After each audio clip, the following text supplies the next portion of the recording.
Hola a todos, ¿cómo están? Bueno, yo empezaría preguntándote por... Qué raro que sea. Qué raro que es esto con micrófonos, ¿no? No, Veníamos qué hablando raro que sea hablar por micrófono con Lucía. de tus primeros recuerdos del cine, cuando eras chiquito, cuando eras un nene. ¿Cuáles son tus primeros recuerdos del cine? ¿arrancamos ¿Y de ahí? cuándo... Sí, que sé que va a estar muy bien. ¿Y cuándo te das cuenta que querés hacer esto? Bueno, creo que decidí que quería hacer esto cuando me di cuenta que alguien hacía esto. Porque hubo un momento donde veía películas y tenía una cierta noción del cine, muy chiquito, pero me acuerdo que en un momento me di cuenta que alguien lo hacía, que esto no era un hecho espontáneo que nacía de los árboles. Y ahí dije, yo quiero hacer eso. Tampoco había mucha noción en ese momento de los roles. No, hacer eso era hacer películas medio difusamente. Yo me acuerdo que mi contacto en mi casa, yo vivía en Floresta, hijo de papá dentista, mamá ex maestra, y en mi casa se compraba la Radiolandia, que era una revista medio sepia con fotos de actores y de películas y todo eso. Y yo la miraba, yo era un nenito medio tímido, medio encerrado, y eso era el cine cuando yo veía eso. Después empecé a ir bastante al cine, ya de muy chico, de ir a ver esas funciones de 2 o 3 películas que duraban toda la tarde. Y me gustaba mucho irme al cine, mis viejos me dejaban y yo qué sé, me iba. Pero estoy hablando de muy chico, como los 6 años, una cosa así. En ese momento un pibe de 6 años podía tomar un colectivo y ocurría irse por ahí cerca, pero irse a otro lado a ver películas. Y en medio de eso hay un recuerdo muy fuerte que yo no sé si siquiera si vos lo sabés. Mi viejo, que era dentista y presidente de un club de básquet. Y muchas veces le pagaban en especies, le pagaban con cosas o no le pagaban. Y una cosa con la que le pagaron una vez fue un proyector de 16 milímetros. Y entonces mi viejo me lo regaló para mi siguiente cumpleaños, que no fue más allá de los 7 u 8 años. Alquilaron unas películas, alguien sabía pasar las películas, pasaron películas y después las devolvieron. Entonces me quedó un proyector con unos cachitos rotos de película. Y yo aprendí a enhebrar esos cachitos. Pero sin cámara. ¿Eran los cachitos? No, los cachitos de la película que habían alquilado, 16 milímetros. No había 8 todavía. Obviamente no había video, pero no había 8 tampoco. Yo nací en el 46, para que se den una idea, cuando principios de los 50 yo tenía estas edades. Y me obsesionaba esos pedacitos de película que yo podía enhebrar. 3 metros de película, duraban 2 segundos. Y además yo iba al cine y veía películas, y creo que de ahí viene. En un momento, en esos momentos que los chicos le dicen vos que crecer cuando seas grande y dicen bombero, esas cosas, yo decía películas. Películas, y bueno, quería hacer películas.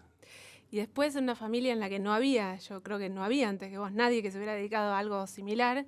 Teníamos ahí un tío que era combinador, pero nada más que eso. Te dedicaste a la publicidad de muy jovencito, tenías 18, sí, 19 años. Hubo, vos ni sabés esa historia, pero sí Bien. hubo. Miren, me vengo a enterar de cosas muy buenas. No, bueno. Mioltes, ¿verdad? Ese era. No, pero había un tío, mi mamá era la hija número 14 de una familia de 14 hermanos. Y cuando yo nací, mi vieja ya era grande, ya muchos de los hermanos de ella habían muerto. Y había como una historia casi así fantástica de un tío que había muerto, que había sido actor de circo. Y otro tío, cuando ese circo venía a Buenos Aires, nos venía a buscar a mi hermana y a mí, nos llevaba al circo. Para mí, ir al circo y ver a los artistas de circo y después, cuando mi tío tomaba mate con ellos después de la función, yo jugaba ahí en el circo, fue como una cosa artísticamente muy fuerte. Vos la heredaste, no lo sabías, ¿no? ¿Lo sabías? No lo sabía. Sí, eso fue fuerte. Y sí, también por otro lado, el novio de mi hermana, ahora su marido todavía, era combinador. ¿Ustedes saben lo que eran los combinadores? En la época de las películas tenían rollos de 10 minutos más o menos, y una película tenía 10 rollos, 11 rollos más o menos. Una copia se proyectaba en 2 o 3 o 4 cines, a veces como hasta 4, con horarios diferidos un poquito más de 10 minutos. Y entonces había pibes que buscaban en un cine, en motoqueros de aquellos años, buscaban en un cine un rollo y lo llevaban a los pedos hasta otro cine, donde terminaba el rollo anterior y este rollo tenía que entrar, ¿no? Entonces era como una sincronización, a veces hasta de 4 salas con la misma copia.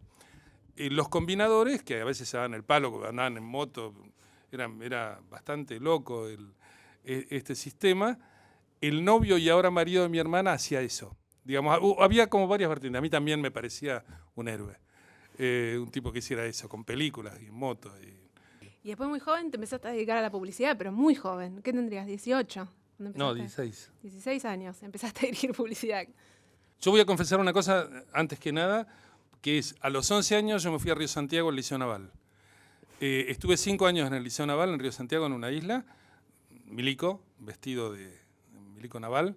Salí a los 16 y empecé a hacer publicidad casi inmediatamente. Yo en Río Santiago seguía con la idea del cine, escribía y hacía todas las cosas, dibujaba, participaba en un teatro interno que teníamos ahí los cadetes. Y cuando terminé el liceo volví mal porque me echaron, digamos, pero bueno, esta es otra historia. Tenía que laburar de algo y empecé a trabajar en publicidad. Porque yo dibujaba y empecé a trabajar como cadete de arte en una agencia de publicidad, y ahí un día había que escribir una pavada, digamos, y yo la escribí, entonces dijeron tenemos un redactor. Y a partir de ahí pasé a ser redactor de cine, redactor publicitario y guionista en productoras, y muy rápidamente empecé a filmar en una productora. Había ya productoras de un incipiente cine publicitario. Yo trabajé simultáneamente en agencias de publicidad con un tipo muy importante, que fue después, y ya era, pero fue después muy importante en la publicidad, y algunos hasta lo conocen, David Rato. Yo fui el redactor de Rato cuando era muy pibe, tenía 17 en ese momento. Rato me parecía un tipo grande, pero tendría 30. Y era como un tipo muy, muy capo en la publicidad. Fue, para que los que no lo conocen, el que inventó el Austral, por ejemplo, como moneda. Hizo cosas conocidas en la publicidad. Y después entré a la productora de un director que por ahí lo escucharon nombrar, que se llama Paternostro, que se llamaba MEPA. Fui asistente, guionista, y rápidamente empecé a filmar comerciales como a los 18, una cosa así, 19. Primero era asistente, pero después me empezaron a tirar por comerciales que dirigiera. Y empecé a filmar y como a los 20 puse mi productora, mi primera productora, que se llamaba Puenzo Cine. Y ahí fue mi escuela, digamos. Yo aprendí a filmar en la publicidad, que está buena para aprender a filmar. Digamos, en esa época estaba buena porque filmábamos mucho, filmábamos 3, 4 días por semana. Y yo filmé 3, 4 días por semana durante 30 años. Me quedé haciendo eso, digamos, un rato. Y entonces aprendí a filmar. Y además de filmar muchísimo en esos años, como vos decís, hacían algo que, viendo tus comerciales años después, es increíble, que en una época donde todavía no existía la truca digital, ustedes hacían cualquier cantidad de trucas en cámara. Me gustaría que hables un poco de eso, porque era muy impresionante lo que hacían. Eso sabe. Cuando yo empecé a filmar publicidad, filmábamos en blanco y negro, 35 milímetros. El color no había llegado a la televisión. Trato de contarles, digamos, cómo era la época, porque si bien yo todavía estoy vivo y estoy acá y charlamos, y todo, uno puede tener toda una impresión que todo esto pasó muy rápido. Las transiciones fueron fuertísimas. Yo creo que vale la pena que les cuente eso. De los 50, en el 51, 52, algunos sabrán, empezó la televisión acá, Argentina, Canal 7 empezó a emitir. Yo un poquito antes vi en la casa de un hermano de un tío mío un osciloscopio que era como una cosa redonda, verde, parecía la pantalla de televisión, pero era parte de una herramienta en realidad, verde, no era blanco y negro, sino era como en gamas de verde.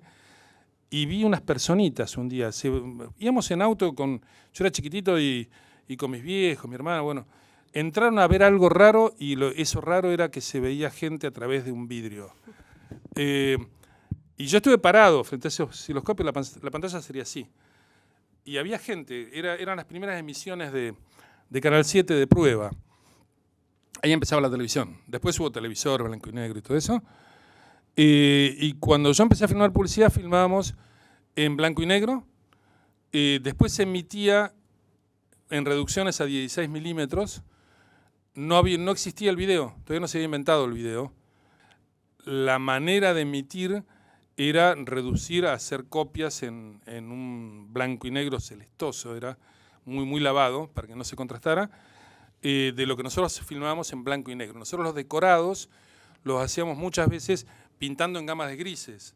Las paredes con ropa, los actores era mejor que tuvieran ropa en gamas de grises, camisa blanca, saco gris y una pared de un gris, porque uno de esa manera dominaba el blanco y negro. Cuando tenía cosas en color no sabíamos qué iba a dar ese color. Y de pronto 2 colores distintos daban el mismo gris y era un desastre. Bueno, entonces aprendimos a trabajar en blanco y negro. Y después el video, imagínense que la televisión al no tener video no tenía manera de guardar, no tenía manera de hacer cosas y guardarlas. Por lo tanto era todo en vivo, hasta los comerciales. Era gente que con un paquete de pastillas decía algo, digamos, no. Ahí empezaron los comerciales en 35 y 16 milímetros. Y se inventó después el video, que fue una forma de registro. Primero, video de 2 pulgadas, unas cintas así de anchas, unas máquinas enormes, unas máquinas grandes como esta mesa. Después 1 pulgada y después empezaron a achicar y bueno, después vino el Umatic y que eso se llegó al VHS. Y la truca obviamente se hacía con el negativo que teníamos en la cámara, que eran 35 milímetros. En el laboratorio, en aquel momento Alex, había una vieja truca Oxberry, esa era la marca más conocida de las trucas, que eran como esas máquinas como dibujadas con engranajes y poleas y ruedas, como una máquina antediluviana, por donde se pasaba el negativo se seleccionaba lo que se quería trucar con otras películas que pasaban en el mismo rollo, pasaban pegadas y sostenidas por los mismos agujeritos, que llamaban los cache y los contracache. Digamos, los cache y contracache eran algo que, por ejemplo, si esta mano filmada, una cosa era el catch, que era toda la máscara que tapaba todo el fotograma, menos la mano, y el contracache era la mano, y dejaba libre todo el resto del fotograma. Entonces, con catch y contracatch nosotros podíamos trucar, podíamos cambiar lo que había en el fondo, por ejemplo, o el objeto, deformarlo, lo que se quisiera trucar, ¿no? Pero era un quilombo, era realmente difícil y salía siempre mal. Digamos, siempre eso tenía filete, el filete vibraba, tomaba diferentes colores. La truca era muy rudimentaria. Por lo tanto, la mejor opción que teníamos en publicidad era trucar en cámara, trucar mientras filmábamos. Y entonces empezamos a aprender y a practicar muchas veces con muchos trucos que venían de los parques de diversiones. No sé si ustedes saben lo que era la flor azteca, por ejemplo, que era una señora que sacaba la cabeza por un florero con un sistema de espejos. Entonces estudiábamos cómo era el asunto de los espejos. Y trabajamos con espejitos, con espejos semiazogados en cámara para filmar una imagen y al mismo tiempo ver otra. Si yo tengo un espejo así, puedo verlos a ustedes y a Lucía superpuesta a ustedes, y depende de quién está más iluminado, cuánto se ve, o podemos trabajar en reóstatos. Bueno, todas estas historias empezamos a practicar mucha truca mecánica, mucha cosa de aparatos, de émbolos y de hilitos y cosas colgando y casi de títeres. Y bueno, la ventaja que tenía eso es que cuando algo salía mal lo veíamos y cuando salía bien también lo veíamos. Y si salía bien y lo veíamos, decíamos, salió una vez fuera, digamos, y estaba hecho, y nos evitábamos la Oxberry y toda la trucada óptica y toda esta sanata. Entonces, aprendimos mucho de toda mi generación. Éramos muchos que filmamos así, y yo soy contemporáneo de muchos otros que yo hice comerciales muy primitivamente con dirección de fotografía de Carlitos Sorín, por ejemplo, cuando los dos teníamos 20 años.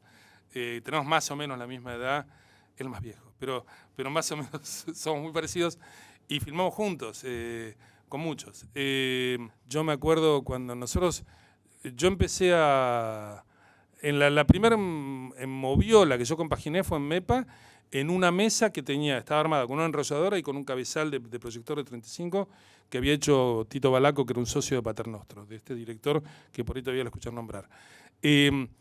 Y yo me quedaba la noche compaginando cachos de diferentes comerciales para aprender a compaginar los pasos de gente, con distinta gente, digamos, pero ver cuando el pie derecho se apoya, dónde se corta, bueno. Todo esto era cortar, era tijera, digamos, y pegar era con acetona, con el frasquito de la mina, de limpiarse las uñas, de limpiarse el esmalte, ese olor de la acetona, se pegaban, la película se la sostenía, había que estar un rato. Si uno estaba con un compaginador y lo hacía el compaginador, en cada corte charlábamos un poquito, porque había que estar un ratito. Y yo empecé después, bueno, yo después conocí a Alex, conocí moviolas un poquito más evolucionadas, moviolas verticales todavía, y mi primer compaginador fue Carlos Macías, tal vez saben también quién es. Carlos Macías fue uno de los más importantes compaginadores que tuvo la Argentina y que tiene todavía, y él había sido asistente de Ripoll. Ripoll ya no lo tiene en la Argentina, pero fue uno de los grandes compaginadores. Compaginó todo Fabio, todo Torre Nilsson, digamos, lo hizo Ripoll. Y Ripoll y Rinaldi eran un dúo, y otro dúo que salió de ellos, que eran Souto y Macías. Y yo empecé a trabajar con Macías cuando los dos teníamos 20, una cosa así. Y pegando de esta manera. Macías es muy chiquito, tiene manos muy chiquitas y manejaba muy bien eso, cortaba y pegaba y raspaba, y a una velocidad enorme. Pero si te equivocabas en el corte, había que cortar 2 fotogramas, era un quilombo. Decía, la tercera vez que te habías equivocado y tenías que cortar 2 fotogramas más o agregar, ya se ponía espeso.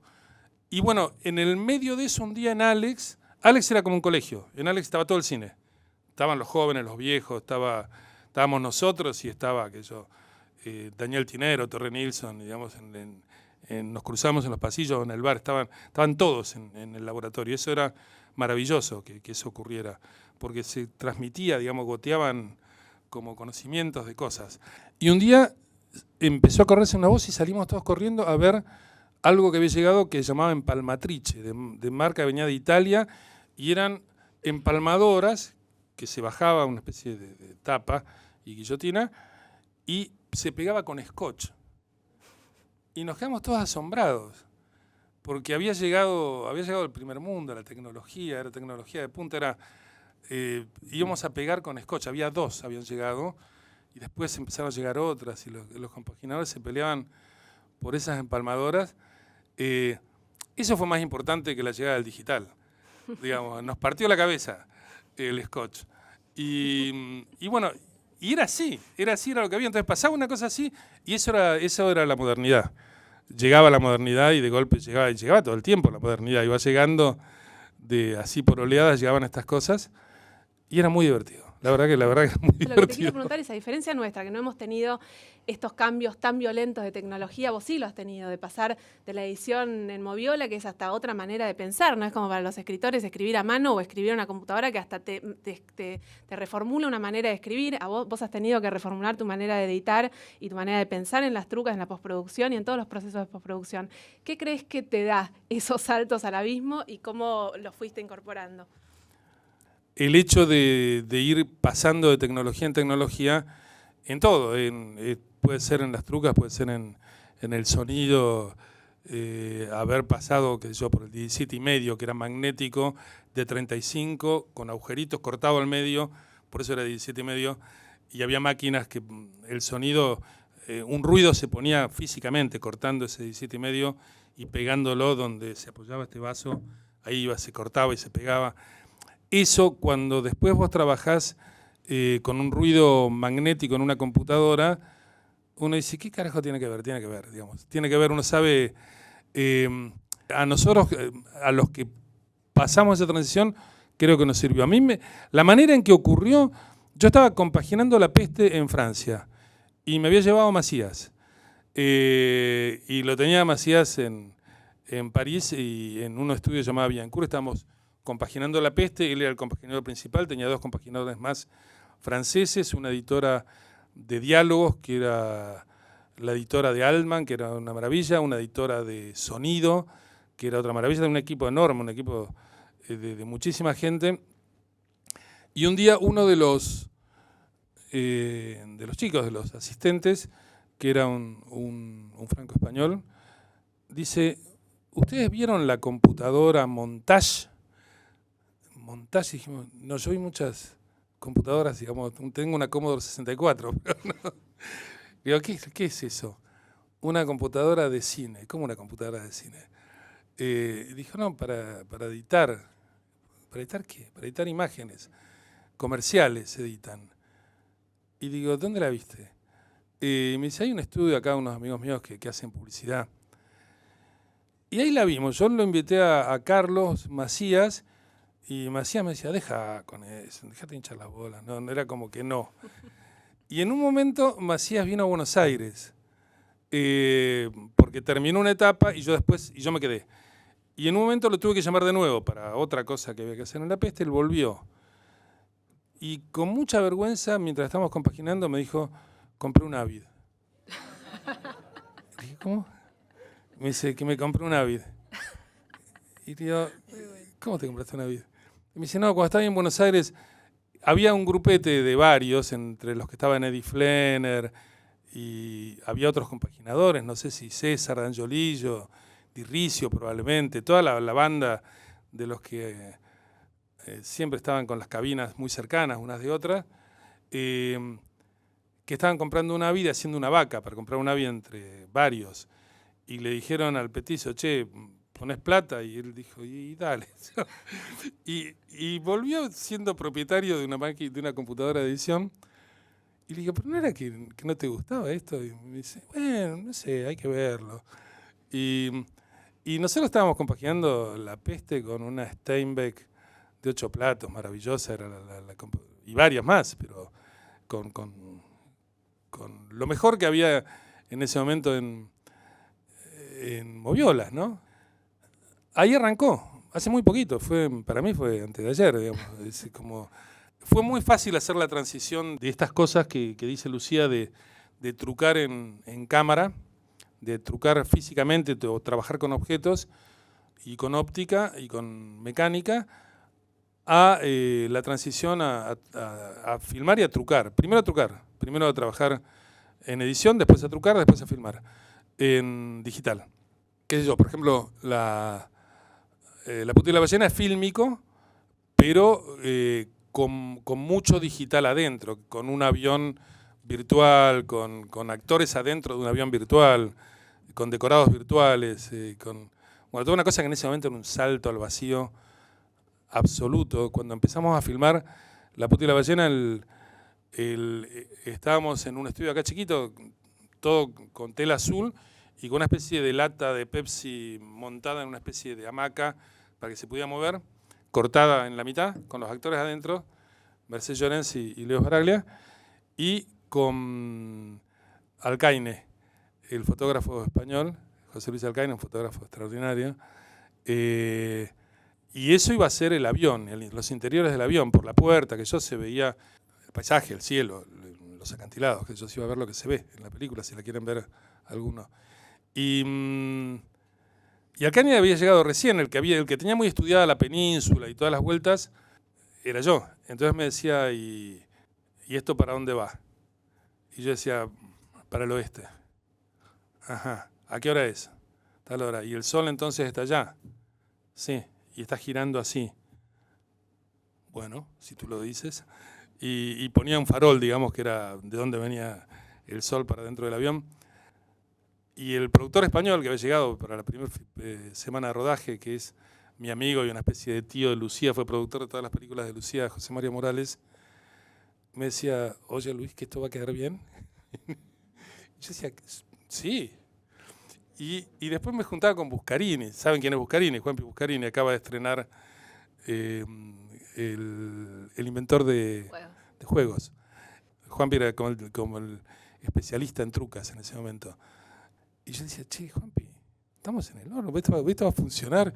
Y me decía, no sé, supongo que sí, vamos a ver. Y la verdad que no tuvimos la menor idea hasta que funcionó, lo cual fue una gran ventaja, digamos, que funcionara, fue una gran suerte. Ustedes pueden ver La puta y la ballena hoy, que fue una película hecha en un momento muy primario de todo esto. Ahora es más fácil, hay muchísimos más chicos que hacen, pero que los pibes que hicieron los aviones 3D en ese momento eran unos genios.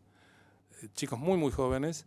Pero volviendo un poco más para atrás. Bueno. Vos eras un director de cine publicitario muy, muy joven que en un momento decidió que quería hacer su primera película y para muchos que no lo saben, no fue la historia oficial. Él hizo una película que se llama Luces de mis zapatos con Pipo Pescador, en la que, si no tengo entendido mal, invertiste todos tus ahorros y perdiste gran parte. Y los perdiste. Perdí una casa. Sí. Sí, bueno, yo empecé a filmar muchos comerciales Y en un momento quería hacer una película y empecé a desarrollar una película que hubiera sido muy buena. Las mejores películas que hice son las que no filmé, digamos, porque de esas tengo como el estado ideal, digamos, en mi cabeza. Entonces eran muy buenas todas. Y en ese estado ideal quedó una película que no filmé, que era sobre la primera fundación de Buenos Aires. Trabajé mucho, investigué, estuve trabajando. Después, finalmente, años después, la filmó Fisherman, un amigo mío, Alberto Fisherman. Ustedes sabrán algunos quién fue Alberto, el director de Players versus Ángeles Caídos, películas míticas. Yo estaba ya separado de mi primer matrimonio. También eso había sido muy rápido. Yo me había casado a los 20 y había tenido un hijo a los 21, 22, que es el hermano mayor de Lucía, Sebastián. Y Sebastián era chiquito y yo estaba separado. Sebastián tenía 1 año y medio. Yo andaba como andan los padres separados con sus hijos, ¿no? Que los sábados y domingos tienen que armar un programa, encontrar dónde meterse. Y entonces veía todo el teatro para chicos que había, iba a ver todos los espectáculos que había y qué sé yo. Y a Sebastián le gustaba mucho Pipo Pescador, que era un señor que cantaba cosas para chicos. Sabrán, algunos lo habrán escuchado. Y por algún motivo a mí se me ocurrió que por ahí la manera de entrar al cine era hacer primero una película como de cantante, una película que fueran espectadores. No fue nadie a verla, pero yo tuve como la fantasía que iba a ser una película que la gente la iba a ir a ver y hice una película que se llamaba Luces de mis zapatos, que la escribimos con Dodi Sawyer. Y la película tenía como el problema que le gustaba mucho a los padres y los pibes no entendían nada, ¿no? Una película como para los padres, era una película como para mí, yo hice, como para los padres, no para los chicos. Y muchos padres la recuerdan esa película, pero fue un desastre económico. Y por algún motivo se me ocurrió que era mejor hacer eso y no... Hay que seguir el primer impulso y filmar la primera que se te ocurre, digamos. Estas elucubraciones nunca sirven, pero bueno, pasó. Y filmé esa película, ¿sí? Tiene cosas muy lindas, ¿eh? A mí me gusta todavía cuando la veo. Era una película en episodios sobre géneros. Había un cacho policial, un cacho de princesas, un cacho de comedia musical. Y bueno, era así. Y después filmé una película de 3 episodios con 3 directores, que la filmamos Fisherman, Galetini y yo, sobre cuentos de Benedetti. La película se llamó Las Sorpresas, estaba basada en un libro de Benedetti llamado La muerte y otras sorpresas. Yo escribí guiones desde que era muy chiquito, digamos, el guión de Pipo lo había escrito con Dodi. El guión de Las Sorpresas, que se me ocurrió que lo iba a hacer yo. Lo hice yo, lo escribí yo. Y esto es como un episodio inolvidable para un guionista. Nunca te conté esto. Un día viene Benedetti a Buenos Aires. Yo era el único director de los 3 que escribió su guión. Los otros llamaron guionistas. Y lo fui a ver a Benedetti con el guión, adaptado de su cuento, 5 años de vida. Y le dije, vengo a traerle el guión. Se lo dejo. Me dijo, no, ¿pero qué, te vas? Y yo, sí, no, le traigo el guión y me voy. Yo quería huir, quería dejar el guión y escaparme. Me dijo, no, leámoslo juntos. Y le dije, ¿cómo leámoslo juntos? Quédate, yo un café, y lo leemos. Dije, bueno, lo leemos. Entonces se sentó, yo no sabía cómo era lo leemos, qué significaba. Lo leemos significaba léelo. Y yo, ¿cómo? Léelo, en voz alta, sí, léelo. Y entonces tenía a Benedetti enfrente y yo leyéndole el guión. Y Benedetti hacía algunas caras, hacía algunos gestos. Yo lo miraba, sudaba. Y terminó y dijo, está bien. Si le parece, que cambiamos lo que quiera. No. Y me dijo, no, yo no quiero cambiar nada, no, está bien. Y entonces, filmalo, me dijo. ¿Cómo no? Digamos, y salí con mi guión y me habían aprobado el guión. Benedetti me había dicho que estaba bien una adaptación, yo me temblaban las piernas. Y filmamos esa película, Las Sorpresas. El cuento que yo filmé se llama 5 años de vida. Es una película también medio desaparecida. Yo tengo una copia que conseguí en la Casa de América. Un día yo estaba en la Casa de América en Madrid y me dijeron, ¿vos tenés copia de todas tus películas? Dije, no. ¿Y de cuál no tenés? De La Sorpresa. ¿La querés? ¿Por qué? ¿Qué? Sí, te hacemos un video. La tenían ahí ellos. Y me dieron un video, por eso la tengo. Que esta es una película que está completamente borrada del mapa. Y después de las experiencias de Luces de mis zapatos, que fueron muy seguidas, fueron las dos antes del golpe, 73, 74 y 75. La de La Sorpresa fue una experiencia también muy, muy, muy dura, muy linda, muy, muy, muy hermosa de filmación. Fueron Juanita Hidalgo y un actor que después se fue a Italia, llamado El Colorado Lucy, y filmada toda dentro de un subte, de una estación de subte. Y fue una experiencia durísima. Y después los resultados de la película, la exhibición, me peleé con las productoras, bueno, fue un desastre todo lo que pasó después. El único que sobrevivió de todo eso es el Colorado Subnik. Bernardo Subnik, distribuidor, era el productor ejecutivo de esa película. Después se hizo la tregua inmediatamente en esa productora. Y yo decidí no filmar más. En ese momento decidí retirarme del cine y volver a la publicidad.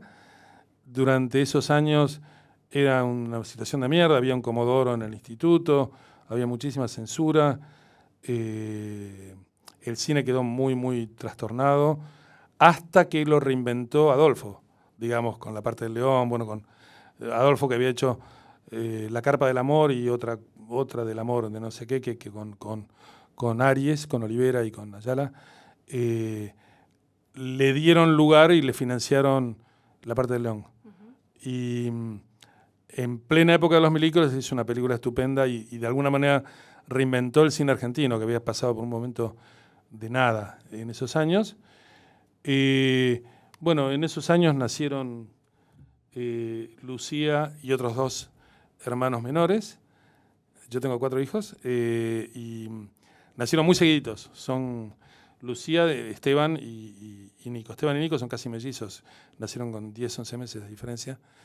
Y, o sea que estuve muy, muy volcado a los chicos. Esto es un dato porque cuando llegó la historia oficial, yo era un experto, yo sabía sobre chicos. Digamos, era casi lo único que sabía. Pero sobre chicos, cambiar pañales, atender los reclamos de nenitos de estas edades y todo eso yo sabía. Y bueno, y en el 82 me dio ganas de hacer una película de nuevo y ahí arranqué con la historia. Y en estos días, la historia oficial se reestrena el año que viene. Entonces, en estos días, él está encerrado, o estaba, ya acabas de terminar. No, terminé una parte. En Cinecolor. Y eso ha sido un viaje para vos, ¿no? Sí. Quería preguntarte qué pasa cuando tantas décadas después te reencontrás con una película, además con la oportunidad de toquetearla. ¿Qué pasó ahí? Fue muy raro, porque cuando empecé a pensar en reestrenar la historia, en un momento me saltó la ficha que en Semana Santa del 2015 se cumplen 30 años, del 85. Se estrenó en Semana Santa del 85. La íbamos a estrenar en el 84, hay toda una historia, yo la paré, corrí el estreno porque venía todo pésimo. Y empezamos a ver cómo hacer y empecé a hablar con la gente del laboratorio y con el Chango. Estamos vivos el director y el director de fotografía, los dos, lo cual es una gran suerte, digamos, a esta altura. Entonces le dije al Chango, ¿la dosificamos de nuevo? Y el Chango dijo, y dale, sí. ¿En el Scratch? Y sí. No, el Chango es medio alérgico a lo digital, y estas cosas del Scratch lo pone nervioso. Chango Conti, para los que... Y entonces, bueno, la cuestión es que molesté mucho al laboratorio que la quería digitalizar en 2K y conseguí que fuera 4K, digamos. Y el negativo es un negativo formidable. ¿Y por dónde empiezo? ¿Por las Chango Lights? Por donde vos quieras. Las Chango Lights eran, nosotros no teníamos ni guita ni espacio y la historia oficial, gran parte, digamos, lo que era el supuesto departamento de Norma y Héctor, fue en mi casa, digamos, donde vivíamos con ellos. El cuarto de Analía Castro, el cuarto de Gaby es el cuarto de Lucía. Por eso tiene ese rayo y quiere hacer películas y filmar, digamos, pues quedó como tocada ahí cuando filmamos ahí, cuando se agarran los dedos de lo de la puerta es el baño de ella. Nosotros jugábamos después. ¿Te acordás? Bueno, entonces, como la película se filmó ahí y era una casa normal, había muy poco espacio para iluminar y aparte no teníamos guita para faroles grandes. En ese momento eran los 5000, los viejos faroles enormes. Eran todo bastante incómodo. Y el Chango empezó a diseñar unos bastidores, muy elementales, unos bastidores de metal, con una rejilla, y en esa rejilla lamparitas de ferretería, digamos, lamparitas comunes, chiquitas porque eran muchas. Entonces lamparitas eran por ahí de voltajes bajos y muchas. Paneles grandes, de 1 metro y pico por 1 metro y pico. Esos paneles con lamparitas se podían poner en un espacio muy chico. Si un actor estaba acá y acá estaba la pared, se podía poner el panel pegado a la pared. Era chato, así. Y entonces el Chango prendía todo y empezaba a desenroscar lamparitas. Entonces, si quería más luz de abajo, sacaba las de arriba, quería luz de arriba, sacaba las de abajo. Digamos. Quería menos intensidad, desenroscaba uno por medio. Eso son los Chango Lights. Muy bueno. Y la historia oficial está iluminada con eso, básicamente, los interiores y los exteriores con lámparas de canchas de tenis. Que lo que no podíamos hacer era apagarlas, porque tardan como 20 minutos en prender, tenía que calentar y no. Pero iluminábamos los exteriores así y si bien los filtrábamos en cámara y que yo salía todo bastante verde, lo cual implantó una moda, digamos, decían que al Chango le gustaba la luz verde, pero tenía luz de cancha de tenis. Y la historia oficial se hizo así, se hizo muy de entrecasa. Y bueno, arrancamos con esta cosa de dosificarla de nuevo y estábamos con el Chango. Un privilegio, una cosa que a poca gente va a tener la fortuna que le pase en su vida, que es volver a trabajar en algo que hizo hace 30 y pico de años.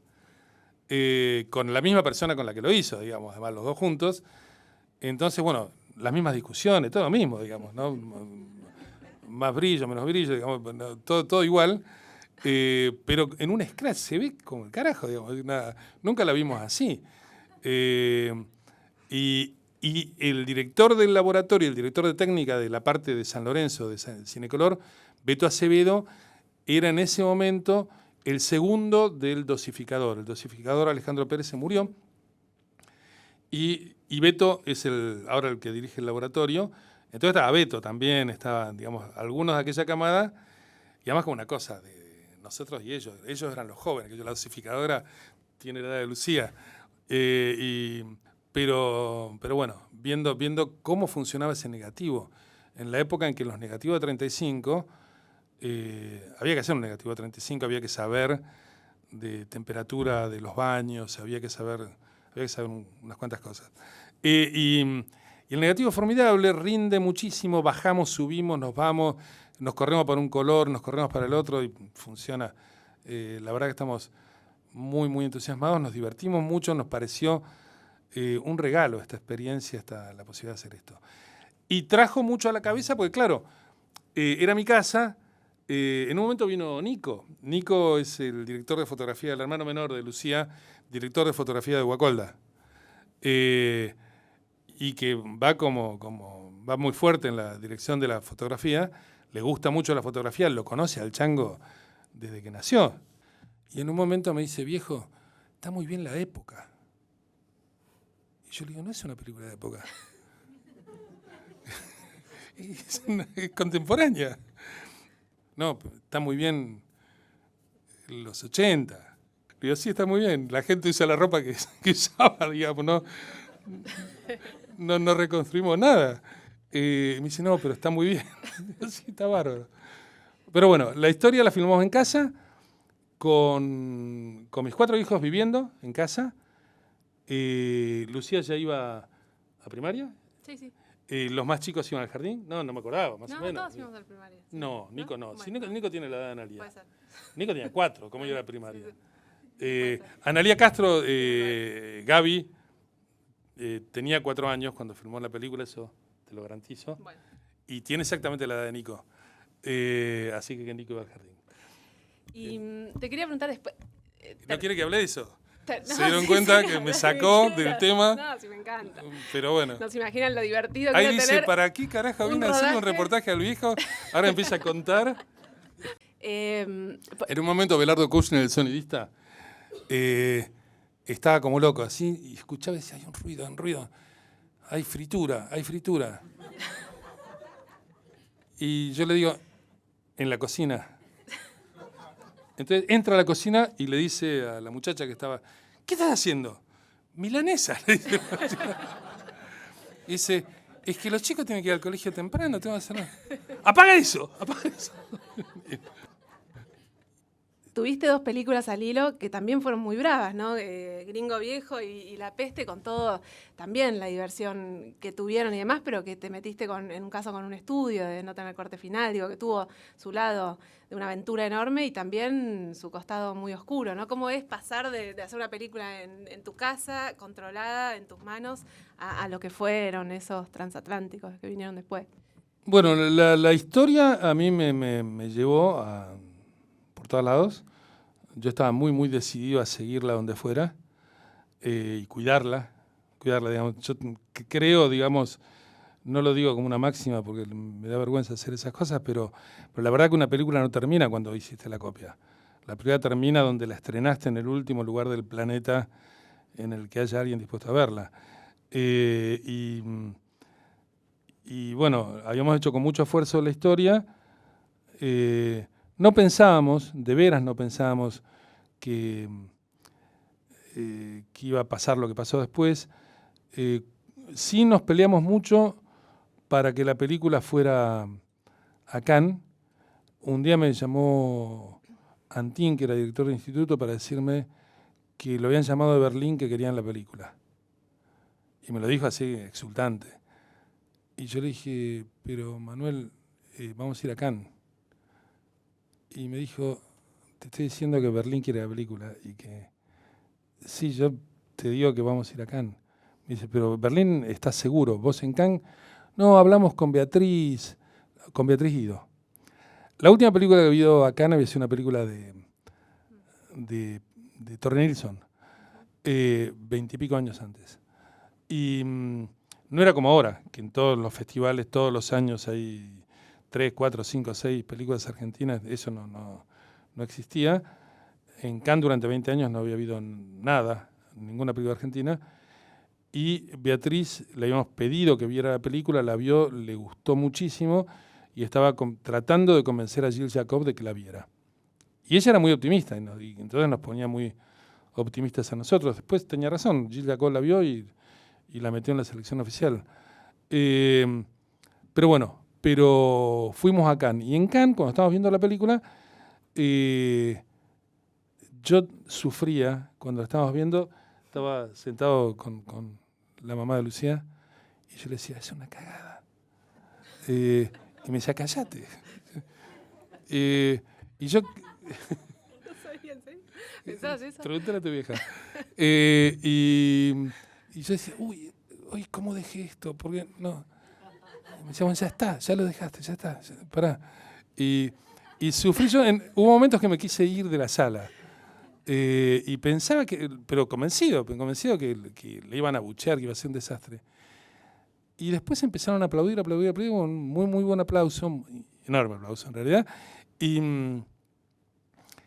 yo decía, están confundidos, pero qué suerte. Bueno, pero la película arrancó muy bien. Bueno, en un momento creíamos que ganamos la Palma de Oro, después ganamos el premio de Norma. Y cuando la película empezó a andar por Estados Unidos y sobre todo cuando empezó a andar por Los Ángeles, para mí era muy conmovedora la reacción de la comunidad latina, que empezó a tomar la película como propia, ya desde que se estrenó en noviembre del año anterior, que ganó el Oscar, que fue el 86. Se estrenó en noviembre del 85 en Estados Unidos. Y andaba bien la película, caminó bien. Y a mí mismo me empezó a pasar que el roce es esa fricción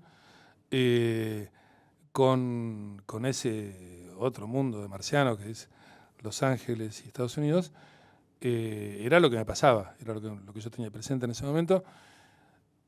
Y cuando apareció Jane Fonda con Gringo, yo estaba haciendo otro guión. Yo estaba escribiendo un guión que yo había escrito que tenía que ver con el tango. Lo terminé de escribir con Len Schrader, el hermano de Paul Schrader, y se llamaba Naked Tango, y la terminó filmando Len. Porque yo, cuando elegí filmar primero Gringo, el productor americano de Naked Tango me hizo un juicio para poder sacarme, y lo filmó Len Schrader en Buenos Aires, Naked Tango. La película existió.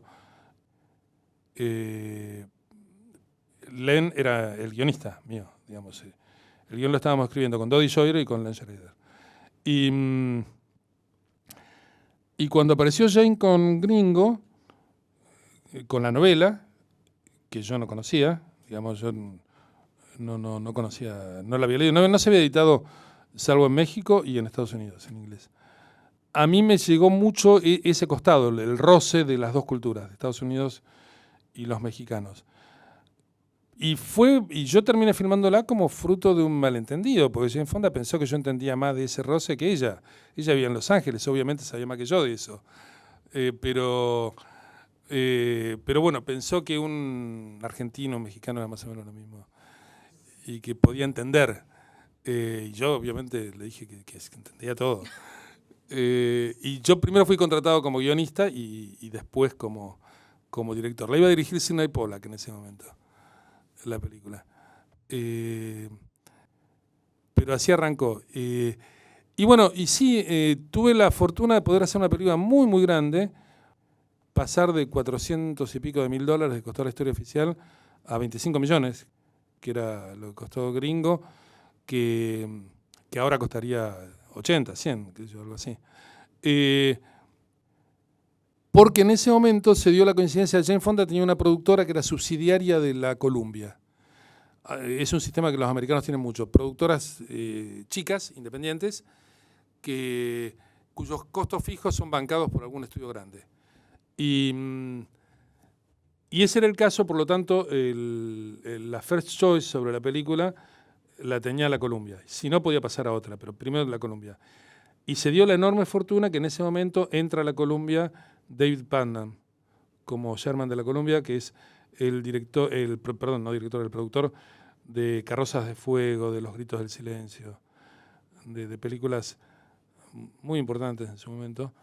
Y a él le gustaba mucho la historia oficial y le parecía bien que entraran a Hollywood directores que venían de otros lados. Él tenía todo un plan de laburo donde entraba Kusturica, entraba Iván Sabó.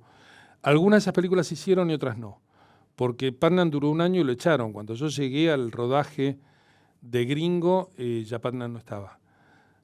Putnam, un productor como yo no he conocido otro, en el que yo muchas veces pensé cómo era él como productor cuando me tocó a mí ser productor, que yo debuté como productor con Lucía, con XXI. Yo no había sido productor de otros.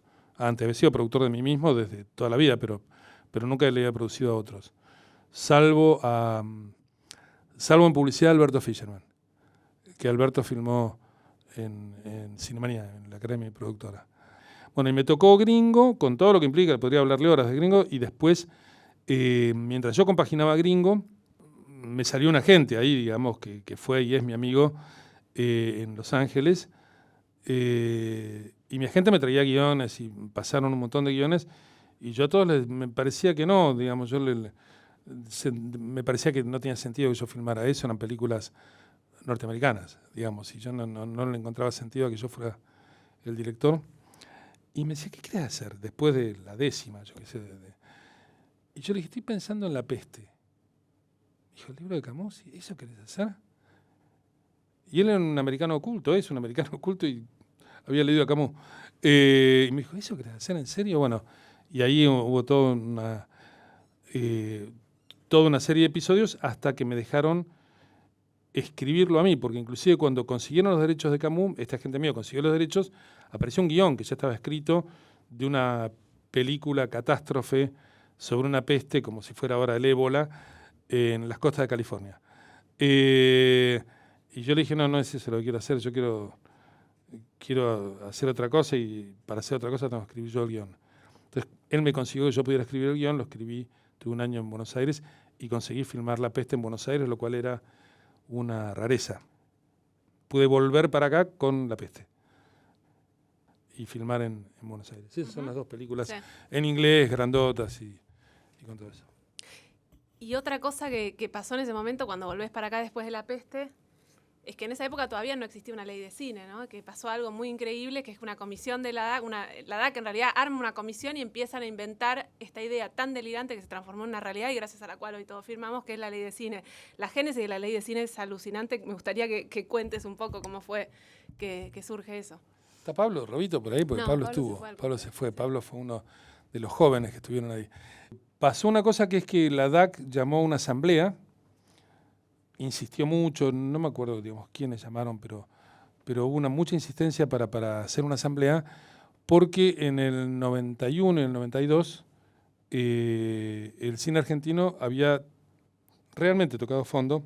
Para que se den una idea, había tenido las peores cifras en producción y en estrenos desde el cine mudo.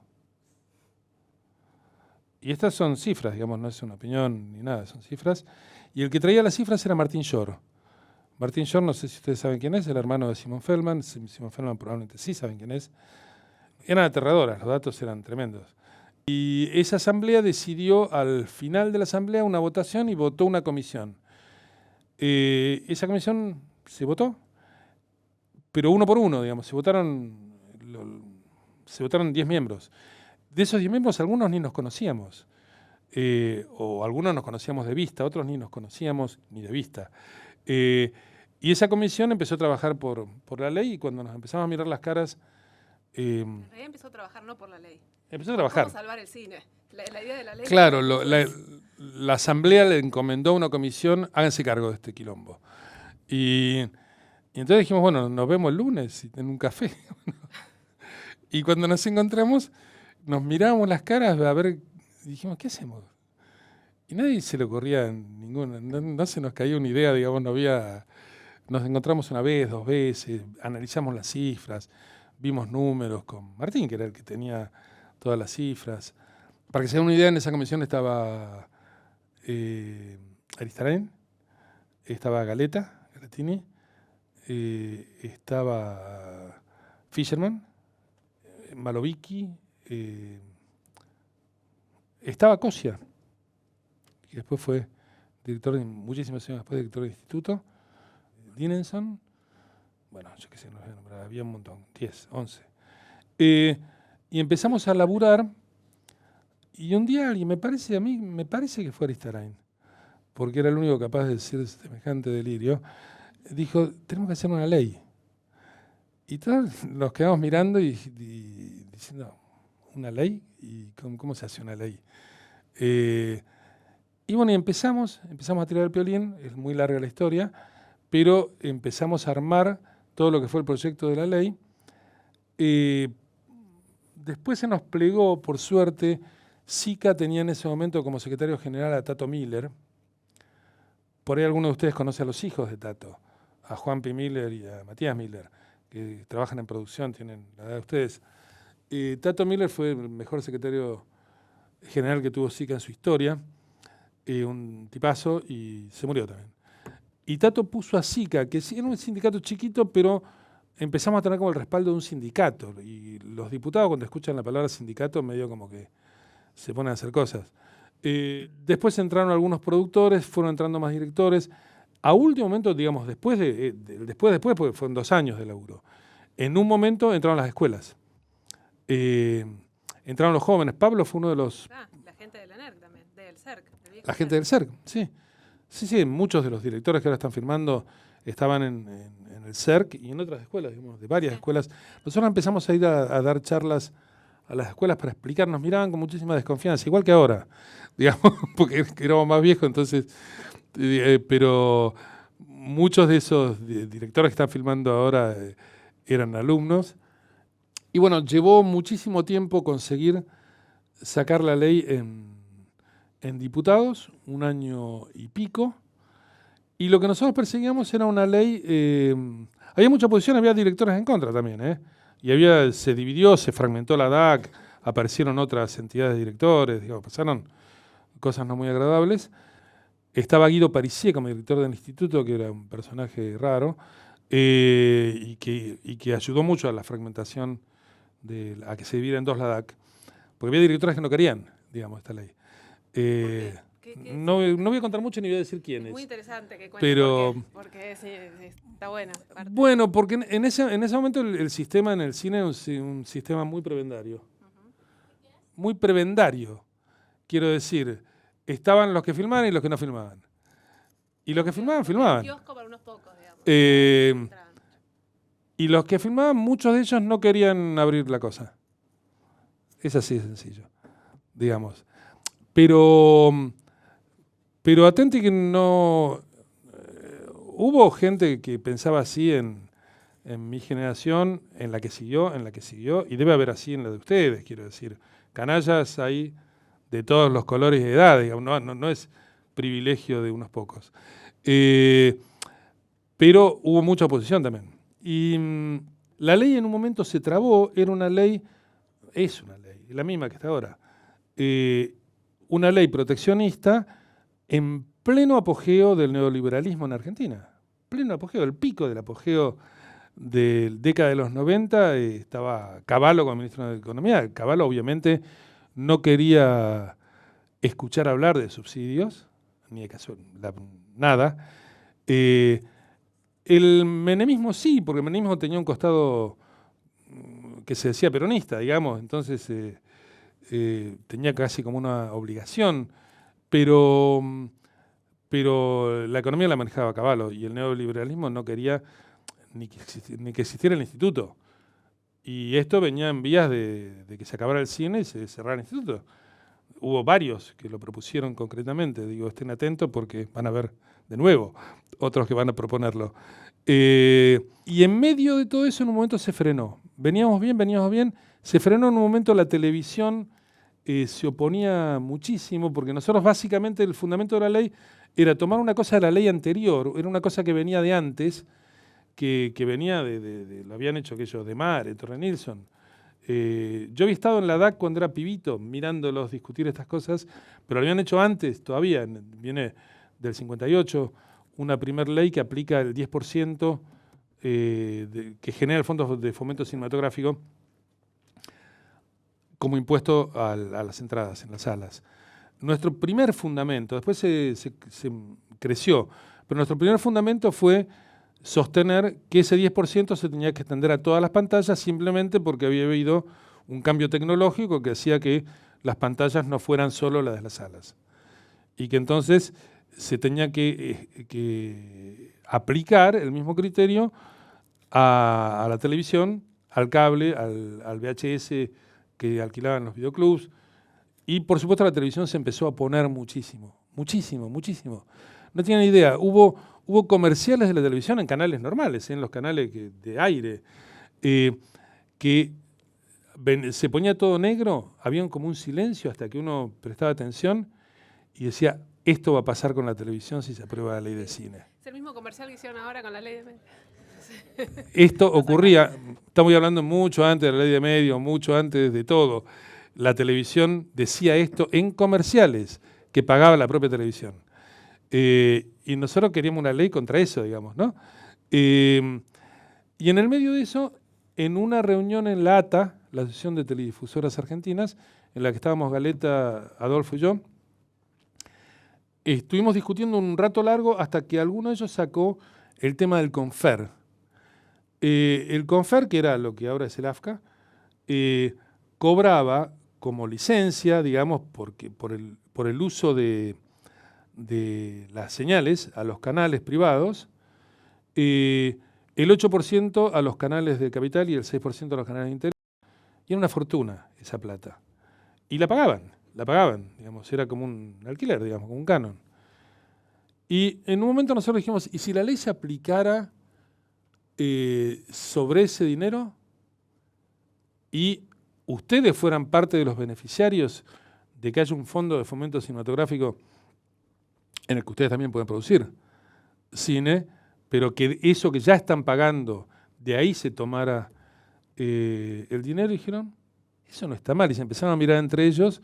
Bueno, de ahí arrancó, nos reunimos con los abogados de ellos, fue más largo de lo que lo cuento, pero en un momento fuimos a ver a los mismos diputados contra los que hacían lobby ellos y lobby nosotros, fuimos juntos, a decirle, hay un acuerdo, si fuera sobre la plata del Confer, funciona. Y ahí empezó a andar la ley. Ahí empezó como a caminar y empezamos a ver como una posibilidad. La televisión dejó de oponerse si era así, con esa condición. Y en un momento paró, porque la oposición venía del Ministerio de Economía. Y les cuento brevemente una historia que es, en un momento Galetini, que era como el pensador político nuestro, es el actual presidente de la DAC, el petiso Galetini. Y en un momento dijo, hay que ir a verlo al Turco. Y yo dije, a mí no me miren. No, hay que ir a verlo al Turco. Esto, si hay alguien que lo destraba el Turco. Y para hacerlo corto, surgió de esa comisión una idea que fue, hablemos con Víctor y con el loco Fabio, que son los dos que tienen acceso por diferentes lugares al Turco. Y un día llamó Fabio y me dijo, nos espera el Turco.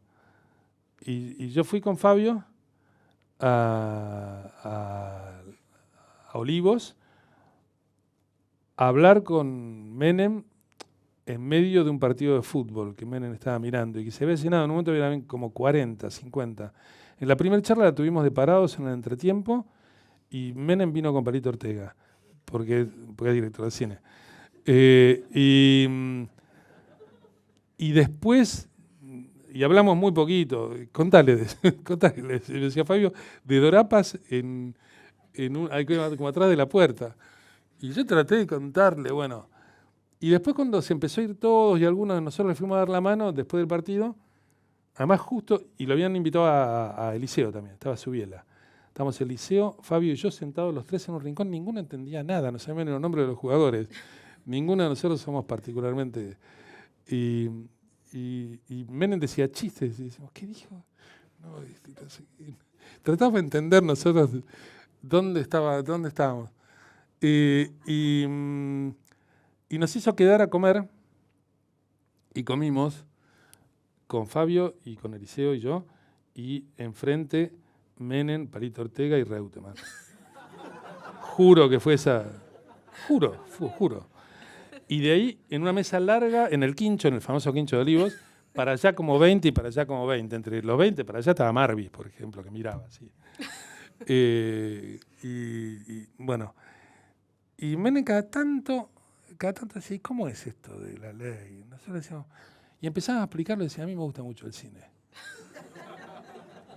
Sí, decíamos, ¿no? Zuli Moreno, decía Menem. No sé, sí, claro, decíamos, pero se acabó.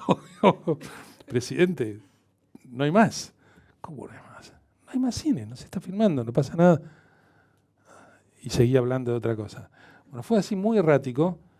Y al día siguiente Menem lo llamó a Parisier a la reunión de gabinete y le dijo, explique lo de la ley. Parisier, que era el director del instituto, al que correspondía que explicó algo. Y Menem miró a los ministros, incluido a Cavallo, y dijo, yo quiero que se vote. Y ese miércoles se votó por unanimidad. Los diputados se pararon, aplaudieron. Salió la ley. La ley que ustedes tienen, Juro que esto es así. Faltaba el Senado. En el Senado después fue un poco más fácil. En el Senado nos ayudó muchísimo Bordón, que era el presidente de la Comisión de Cultura. Los senadores se plegaron más rápido. Y bueno, y tuvimos una ley. La locura que alguien dijo en la DAC, dijo, che, tenemos que hacer una ley, salió. Esa ley está promulgada desde entonces, sigue promulgada, pero no se confíen. No se confíen, porque les va a tocar a ustedes defenderla, no tengan duda. No, Digo, los que estuvimos ahí, cuando toque defenderla, por ahí ya vamos a estar demasiado gagá para ir de nuevo a discutir. Y van a tener que ir a discutir ustedes, porque no es normal que haya una ley así en un país como el nuestro. Nos la envidian todos, se lo garantizo. Yo he hablado, me han preguntado, he hablado por la ley en toda Latinoamérica, en Europa, y una ley con este grado de protección y en un país como el nuestro, y que en ese momento la ley, ahora no sé qué es otro número porque se cayó la convertibilidad, eso fue en época de convertibilidad, y el instituto tenía un presupuesto de $2,5 millones al año y pasó inmediatamente, el día siguiente al de la ley, a tener $60 millones al año. Ese fue el cambio, de 2,5 a 60, digamos, ¿no? Más allá del articulado, más allá de todas las cosas que permitieron que la Argentina sea uno de los países que más óperas primas tiene en el planeta, ¿no? O el que más tiene.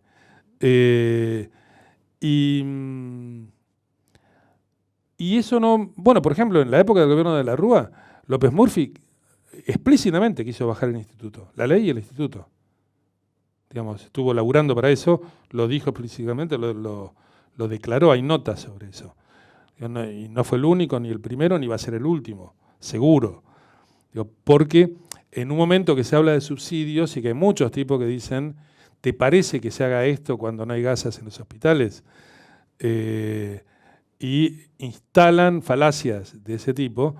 Esas falacias pueden correr muy rápido cuando la verdad que hay una discusión sobre si se debe subsidiar o no la nafta o la electricidad.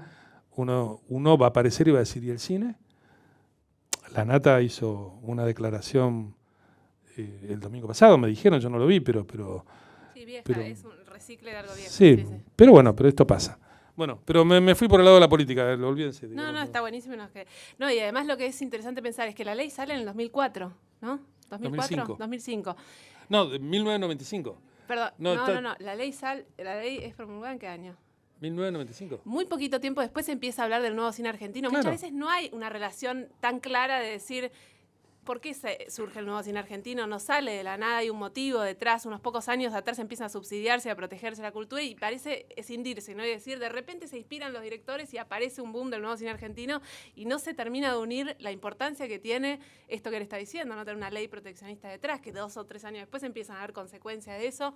Yo lo que te quería preguntar, un poco lo dijiste vos recién, es que obviamente es una ley perfectible, que muchas veces nosotros, mi generación, desde todos los sindicatos, las asociaciones de directores, lo que fuera, estuvo la tentación de reabrirla para volver a ver ciertos temas, que vos también debes tener tus puntos que te quería preguntar. ¿Qué es lo que vos hoy todavía crees que sí habría que trabajar o ahondar o perfeccionar? Pero está el peligro que abrir una ley implica que esa ley puede dejar de existir, ¿no?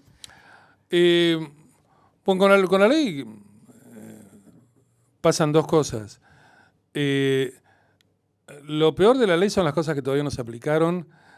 Lo peor de la ley es que no se hayan aplicado cosas que son muy buenas. La ley todavía no está aplicada tantos años después al 100%. Hay muchas cosas, hay muchos resortes de la ley que serían aplicables y que nadie se animó a ponerle el cascabel al gato. Habría que tomar esa ley y empezar a ver todo lo que es aplicable, sobre todo con respecto a la exhibición. Hay muchísimas cosas que fueron muy tímidas y los resortes de la ley están para reglamentar montones de cosas que, si alguien se anima, son utilizables. Y lo peor de la ley, en general, fueron muchas reglamentaciones que se hizo en diferentes etapas del instituto, que la distorsionaron y recortaron mucho. Ustedes saben que una ley, para aplicarse, cualquier ley, no la ley del cine, cualquier ley, para aplicarse exige una reglamentación, porque hay una cantidad de cosas que no están dichas en la ley. La ley dice cosas en términos generales y en términos particulares lo dicen las reglamentaciones, y estas reglamentaciones las hacen los organismos que son los que manejan la ley, digamos. En este caso nosotros tenemos un instituto de cine con todos sus más y sus menos, con todas las cosas que pasó. En un momento le habían retirado la autarquía, después recuperó la autarquía. La autarquía es la independencia y ser dueño de sus dineros, de sus cuentas. Bueno, y Y hay reglamentaciones que distorsionaron mucho el espíritu original de la ley, y algunas están vigentes, otras se reglamentaron, se desreglamentaron, o la tapó una reglamentación, digamos, pero lo cierto es que tenemos una ley que funciona, con sus más y sus menos. Hay cosas que de pronto podían ser perfectibles, salió lo que se pudo lograr que se vote, pero perfeccionar la ley también implica un peligro enorme, que es abrir una caja de Pandora. Cuando vos abrís la ley, todo puede ser tocable, todo. Entonces, si en diputados decimos que se abra la ley para tocar tal y cual artículo, va a aparecer siempre un diputado que va a decir, ¿por qué no tocamos este otro también y por qué no cambiamos esto? Naturalmente. Entonces, habría que en un momento mejorar la ley, pero va a ser un momento muy frágil para la ley, en el momento en que se abra la ley y que se pueda tocar todo. Pueden mejorarse y tal vez puede salir el tiro por la culata y empeorarse mucho esta ley. Entonces, es muy, muy delicado, es muy frágil la ley. Eso dicho por un lado. Por otro lado, parte de la fragilidad de la ley es que se instaló ya con tanta naturalidad y hace tanto tiempo que ya hay generaciones, no solamente de estudiantes como ustedes, sino generaciones de directores de cine, que creen que lo natural es querer hacer una película y poder hacerla. Es fácil trasladar esto a cualquier otra disciplina. Y uno dice, bueno, pero eso se podría aplicar también para bailar, para tocar música, para jugar al tenis, o para millones de cosas. Se podría decir, a mí me gustaría hacer esto, necesito que el Estado me ayude a hacerlo. No hay ninguna otra actividad donde el Estado ayude a un chico o una chica que quiera filmar como en el cine. Ninguna otra. Ni a bailar, ni a hacer deporte, ni a hacer jugar al tenis, ni a nada, ni a ser científico. Quiero decir, ninguna. Este privilegio que tiene el cine no es un privilegio que uno diga esto normalmente ocurre. No ocurre en ningún otro país, ocurre en poquísimos países. Ocurre un poquito en Francia, ocurre en países contados con los dedos de una mano. Se consiguió acá, existe, pero mirarlo como si esto fuera un hecho natural y no un hecho que hay que cuidar, que está implementado, que hay que cuidarlo todos los días, puede hacer que desaparezca de un día para otro, digamos, que se caiga esta ley. Como hay una enorme cantidad de gente muy talentosa haciendo cine, por una cosa que yo estaba pensando cuando Lucía decía, no había una ley. Tampoco había estudiantes de cine como hubo en coincidencia con la ley. Digamos, la generación mía se formó filmando en los estudios. No, hay poquísimos. Estaba la Universidad del Litoral, de ahí salieron, Jorge Goldenberg se formó como guionista en el Litoral, algunos vinieron de La Plata, que después la cerraron los milicos, pero no había gente de cine de formación terciaria. Yo en mi caso vine de la publicidad, Adolfo Aristarain fue un gran asistente, venía de la carrera sindical, digamos, de ser ayudante, segundo ayudante, primero asistente, director. Ninguno tenía formación terciaria. Mi máximo grado es quinto año de secundario, soy bachiller. No tengo ningún otro estudio.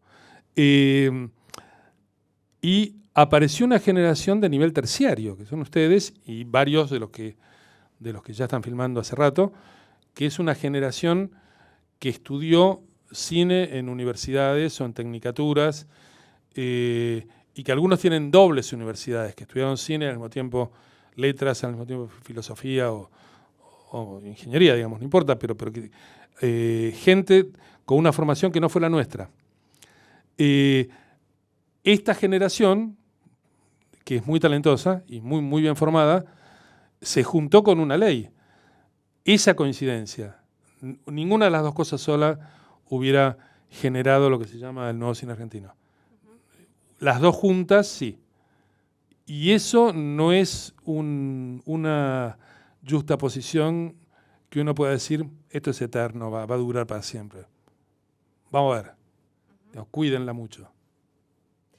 quiero hacerte una última pregunta antes de que ustedes pregunten lo que quieran, que es que después de todo esto que hablamos, estos últimos años, vos te transformaste en un productor, no solo de mis películas, sino también de las películas como la de Benja, Benjamín Ávila, Infancia Clandestina, y ahora, además de haber sido productor unos años, estás preparando tu próxima película, entonces vas a volver a dirigir después de unos cuantos años. Te quería preguntar, ¿cómo es ser productor siendo director? ¿Y cómo es empezar a pensar en volver a dirigir después de haber sido productor casi una década? Yo nunca discriminé mucho los roles, digamos, por cómo me pasó a mí en la vida, cómo vinieron las cosas. Para mí siempre el cine fue, como les contaba, ¿qué querés ser cuando seas grande? Películas, digamos, en general, digamos, esta cosa. Después en el cine hay 60, 70 oficios, ¿no? Y uno puede... Hay cosas que yo nunca hice, nunca fui vestuarista, por ejemplo. Pero hay muchas que sí hice, un montonazo, digamos, de las que están a mano. Y eso hizo que yo en el cine nunca privilegiara muy particularmente ser director. Digamos, ¿qué significa ser director? Por otro lado, también colaboró con eso que durante 30 años de mi formación en publicidad, yo filmé varios días por semana, todas las semanas, todos los meses, todos los años. Entonces filmaba, siempre estaba en un estudio. Lo que más me gustaba era estar en un estudio tomando mate, filmando cosas, pero he filmado actuación, pero he filmado frasquitos, he filmado lo que había adelante. Y parte de la gracia era tomar mate y estar con amigos. Y eso siempre fue el cine para mí. No particularmente la película, dirigir. Cuando me tocó, quise hacer una película, la hice. Y hacerla era escribirla. Para mí siempre este fue un tema, porque yo soy lentísimo escribiendo. Yo estaba escribiendo La puta y la ballena con Lucía. Con Lucía sí habíamos hecho otro guión antes de una película de las que no filmé, sobre el anarquismo, cuando Lu era bastante chiquita, ¿no?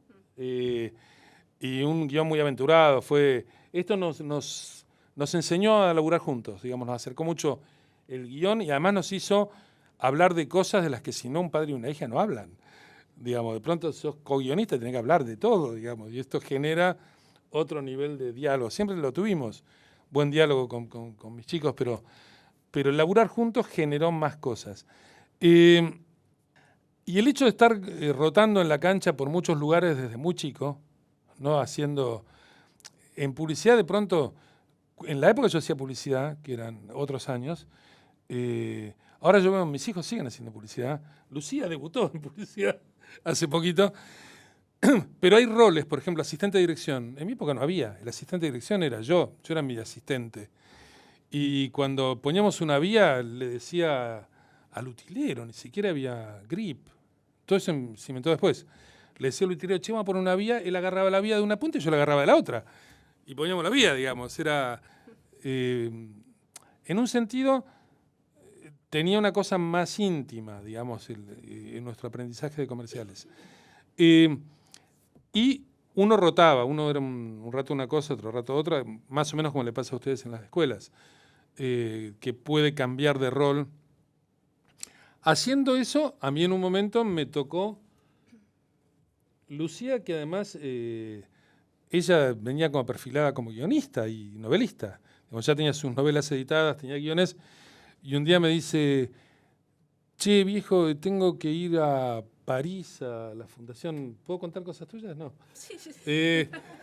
Bueno, resulta en un guión, que un guión de Lucía lo habían elegido en la Fundación Cannes, que es lo que se llama la residencia, que es una casona en París. Y Lucía tenía que ir a competir por uno de 5 lugares que había ahí. Y le digo, ¿pero con qué? ¿Con un guión? ¿Con qué guión? ¿Te acordás de ese guión que era un cuento de Sergio, que no sé qué? Yo sabía esta historia porque medio había arrancado en casa, digamos. ¿Y qué? Sí, ¿escribiste un guión? Sí. Y me dijo, ¿lo querés leer? Y yo, bueno, y se fue y empezó a desarrollar ese guión.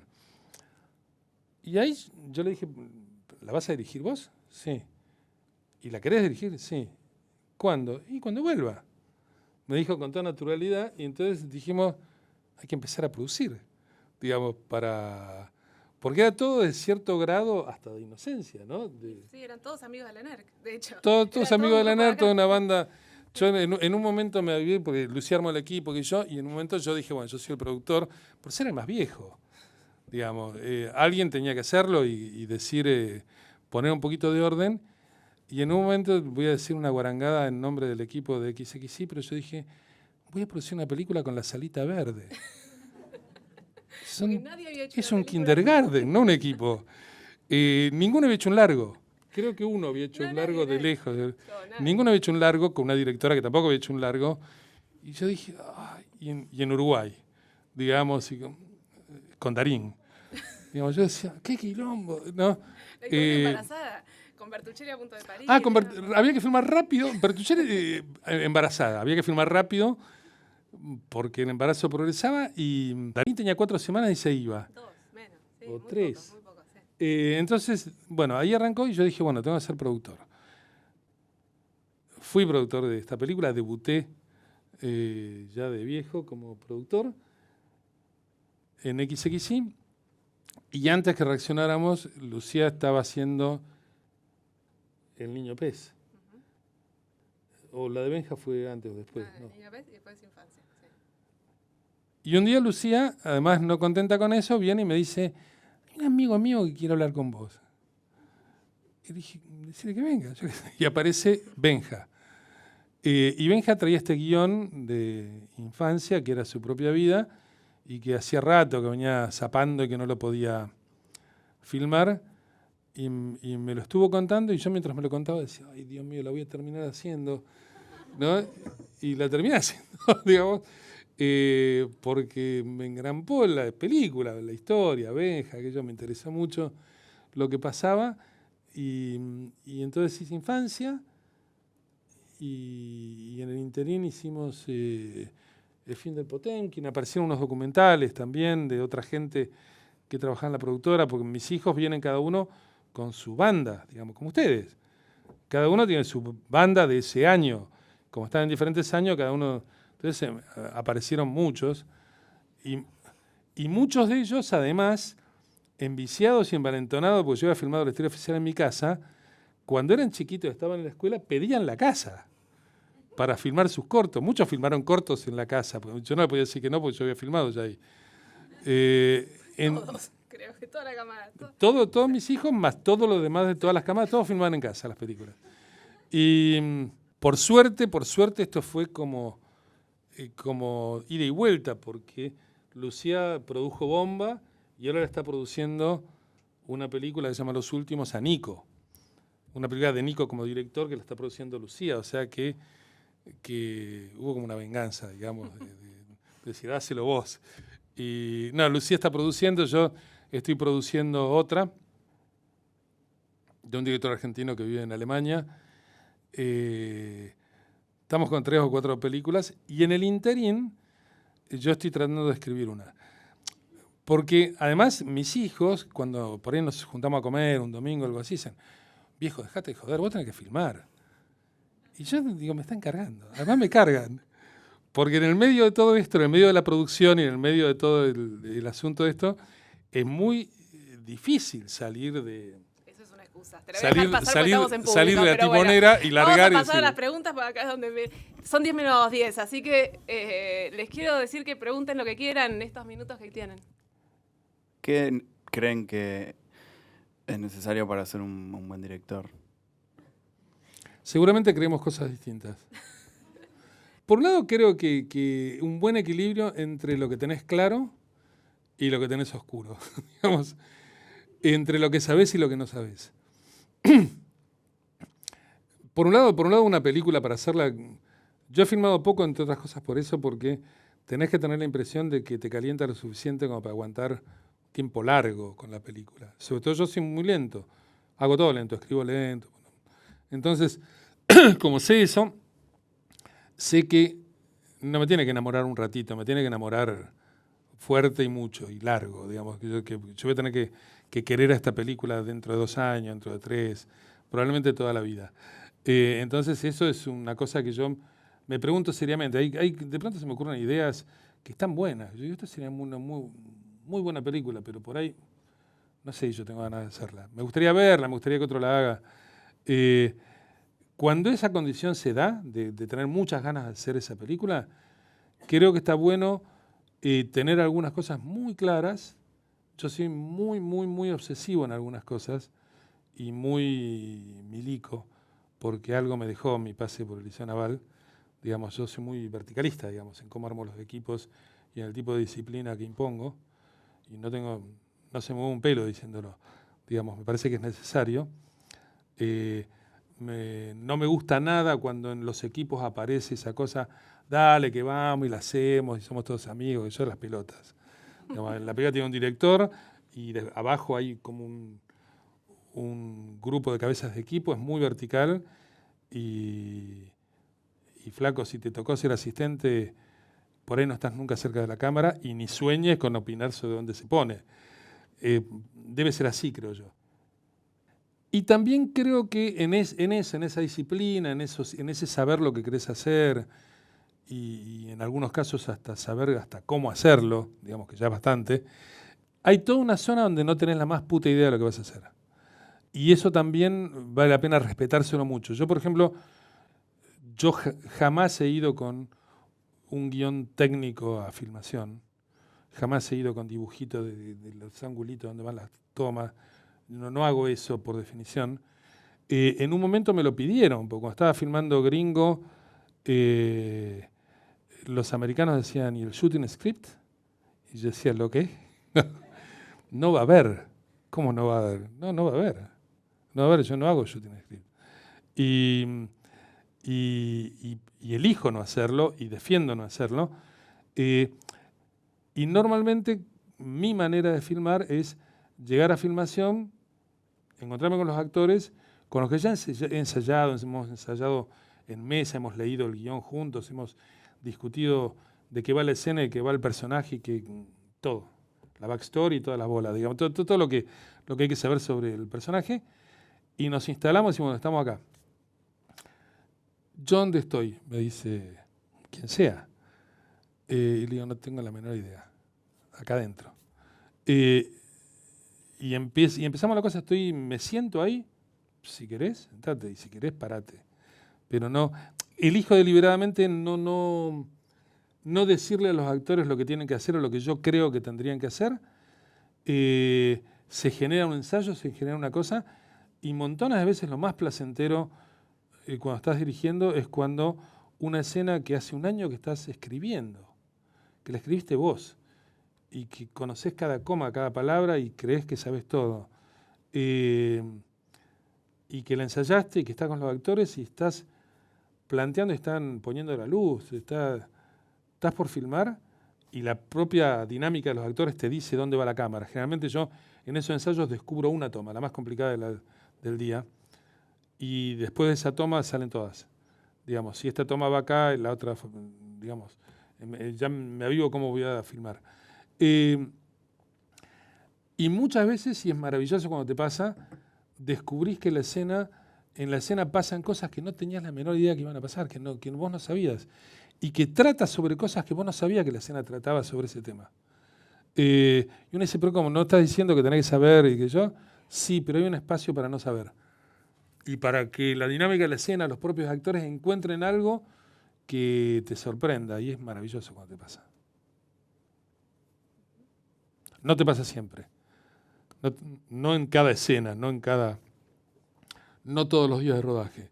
Pero con que te pase un par de días por semana y en algunas escenas la película ya va a estar buena. ¿Más preguntas? No, esperá. Yo tengo que responder también.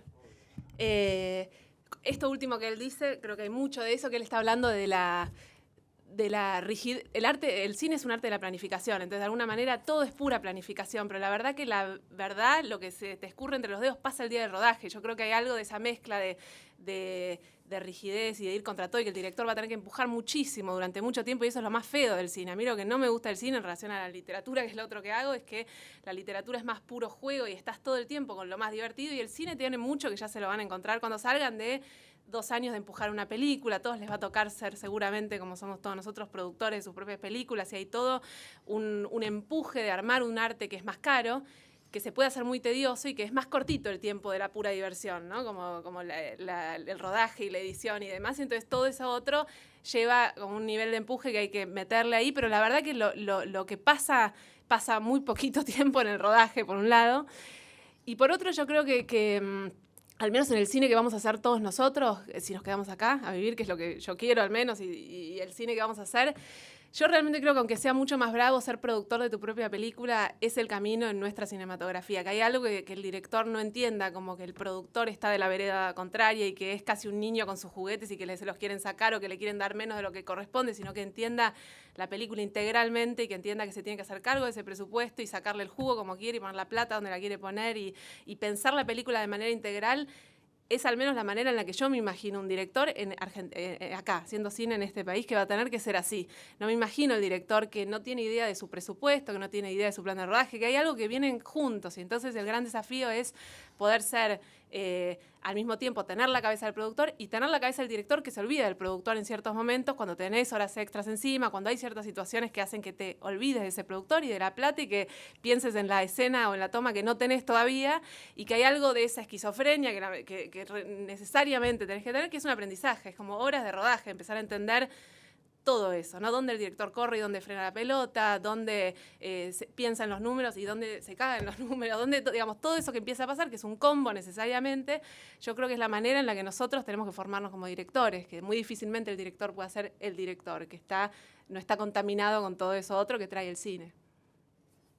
Les cuento una pequeña anécdota de un productor, que es David Panam, y que yo medio, cuando empecé a ser productor en XXI, yo decía, me acordé qué me había parecido Panam como productor, que no produjo la película Gringo Viejo, en realidad, porque lo echaron antes. En Gringo Viejo pasaron varias cosas, como que la película estuvo como al borde de no hacerse. Una fue que echaron a Panam. Como estábamos en México construyendo decorados, por algún motivo la película siguió, lo reemplazó a Panam una señora que venía del marketing, se llama Dawn Steele, y esta sí, digo, se murió, dije mucha gente que quiero mucho que se murió, esta se murió, pero me importa menos. Digo, porque esta era una mina que venía, su gran éxito en el marketing fue la que inventó en Estados Unidos el papel higiénico estampado con dibujitos, que hoy sufrimos en nuestros propios baños. Esta es la cosa que tiene de colonización, digamos, del planeta y la globalización. Fue la que inventó eso y tuvo un éxito demoledor y entonces terminó siendo la Sherman de la Columbia en lugar de David Panam. Pero siguió la película. La otra cosa muy fuerte que pasó en Gringo fue que yo hice todos los ensayos de Gringo con Burt Lancaster. Y la Columbia a Burt Lancaster, ahora es largo para contarlo hasta ahora cómo, no lo aprobó el seguro, porque había tenido unos bypass y otras cosas así que pasan, y la película en México, Caballos, la altura que yo, no dio para que la compañía de seguro lo apruebe. Entonces salió Burt Lancaster, estuvimos en el aire una semana y pico, de nuevo pensando que la película se caía, y me llamó de Estados Unidos Jane Fonda y me dijo, Luis, your first choice. Yo dije Gregory. Me dijo, agree. Pum. Habló con Gregory y entró Gregory a la cancha. Hicimos la película con Gregory, no con Burt Lancaster.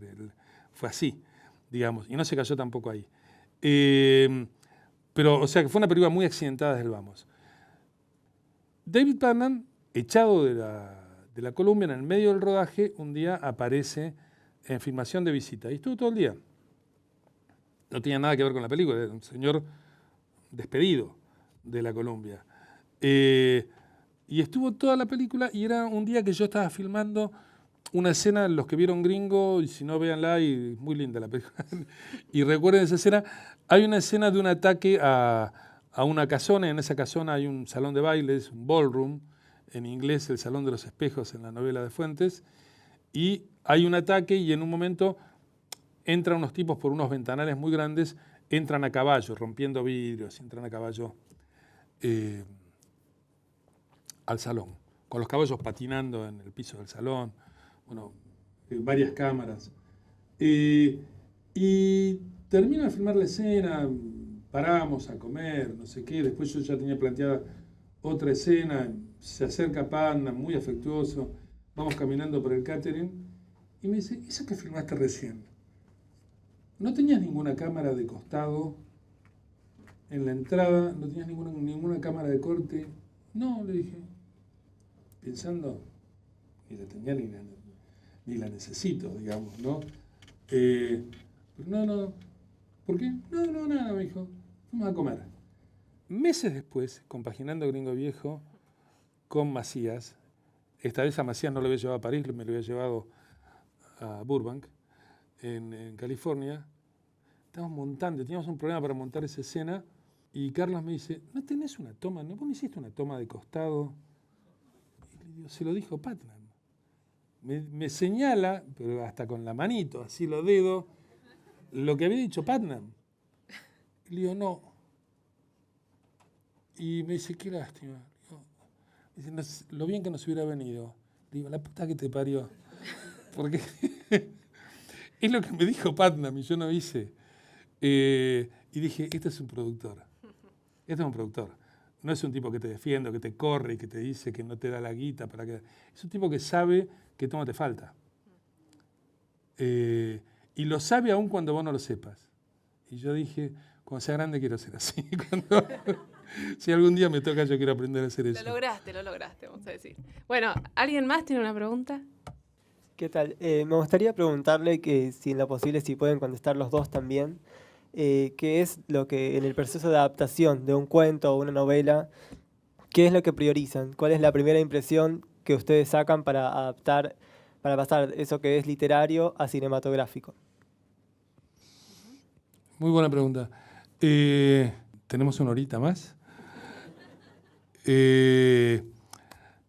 A mí me tocó adaptar cosas complicadas. Conté la anécdota de Benedetti. Adapté La Peste con un respeto. Yo estuve en la casa de Catherine Camus, que había sido la casa de Camus en Lourmarin, en La Provence, en el sur de Francia, y cuando me dijo, vos vas a dormir en este cuarto, me dijo, esta es la cama de mi papá. Dormí en la cama de Camus. Digamos, casi no pude dormir. Y con un respeto enorme, porque La Peste es como... La Peste es un monumento. Y Gringo Viejo, de alguna manera, también Carlos Fuentes, no sé si Gringo Viejo, pero él es un monumento en México y en Estados Unidos y en otros lares. Entonces era muy, muy difícil. Pero te cuento el caso de La Peste particularmente, que por ahí es el más duro por ser la obra más monumental que a mí me tocó adaptar, con un enorme respeto, digamos. Cuando empecé con La Peste, fui para atrás y para adelante, me leí toda la obra de Camus, absolutamente toda la obra de Camus, y recorté, digamos, cachos de toda la obra de Camus y La Peste de memoria. Pero al mismo tiempo, yo estaba decidido a que La Peste la iba a adaptar a Buenos Aires, y que cuando sabía, y me inventé una teoría para convencerme, que cuando Camus escribió La Peste, y la escribió sobre un fascismo, digamos, sobre la guerra, el borde del mundo era Orán, en el norte de África, y que yo quería hablar sobre otro fascismo, y para mí ese borde del mundo era lícito que pasara por Argentina y por Buenos Aires, y que Orán estuviera acá. Y que era completamente lícito cambiar lo que tuviera que cambiar. En un momento de la novela, todos los protagonistas son hombres, no sé, para los que han leído La Peste de Camus, léanla, se lo recomiendo mucho. Y yo decidí que un personaje en la novela, después lo fue en la película, pero yo decidí que en mi lectura de Camus, ese personaje que es Rambert, era mujer. Que era hombre solo en la apariencia, que era un personaje femenino. Y lo hice mujer en la película, lo hace Sandrine Bonner. Y me empecé a tomar libertades a lo largo del año en que escribí, y yo creo que la película es extremadamente fiel a Camus. Creo que la película es camusiana, pero que es camusiana intensamente, y la película es desfachatadamente infiel a la novela. Quiero decir, está alterado todo en la película. Y alteré lo que se me cantó, porque en un momento me puse en la posición de decir, si yo quiero hacer esto, no es para ilustrar a Camus, que ni siquiera soy muy bueno para hacer eso. Es para tomar lo que él dice y hacer otra cosa, en otro medio, es otra obra, no es literatura, esto es cine y es otra cosa. Podría pintar un cuadro, digamos, también.